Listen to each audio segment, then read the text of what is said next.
ఆకాశమంత పందిరి భూదేవంత వేదిక మంగళ వాయిద్యాలు వేద పండితుల మంత్రోచ్చారణల మధ్య అంగరంగ వైభవంగా జరిగింది ఆ వివాహ మహోత్సవం. అయితే ఈ పెళ్లిలో వధూవరులు అమ్మాయి అబ్బాయి కాదు, ఆవు ఆంబోతు. తూర్పుగోదావరి జిల్లా పసలపూడిలో లోక కళ్యాణార్థం ఈ వివాహాన్ని జరిపించారు. అవును, ఆవుని పెండ్లి కుమార్తెగా, ఆంబోతుని పెళ్లి కుమారుడిగా అలంకరించారు. మంగళ వాయిద్యాల నడుమ బంధుమిత్రుల సమక్షంలో శాస్త్రోక్తంగా పెళ్లి చేశారు. ఈ వేడుకను తిలకించేందుకు గ్రామస్తులు పెద్ద సంఖ్యలో హాజరయ్యారు. వివాహానంతరం వధూవరులను గ్రామంలో ఊరేగించారు. ఆ తర్వాత ఆంబోతును గ్రామంలో విడిచిపెట్టారు. పూర్వకాలంలో పశు సంపద వృద్ధి చెందడానికి ఇలాంటి కార్యక్రమాలు చేసేవారని పండితులు తెలిపారు. ఈ పెళ్లికి వచ్చిన వారందరికీ విందు భోజనం కూడా పెట్టారు.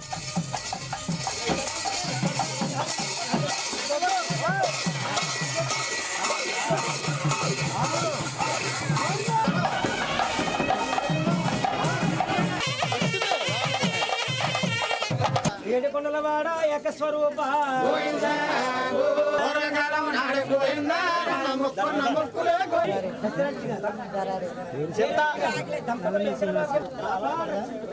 నల్లమిల్లి శ్రీనివాసరెడ్డి గారు దైవ భక్తులు 100 రూపాయలు కానికిచ్చారు. వారిని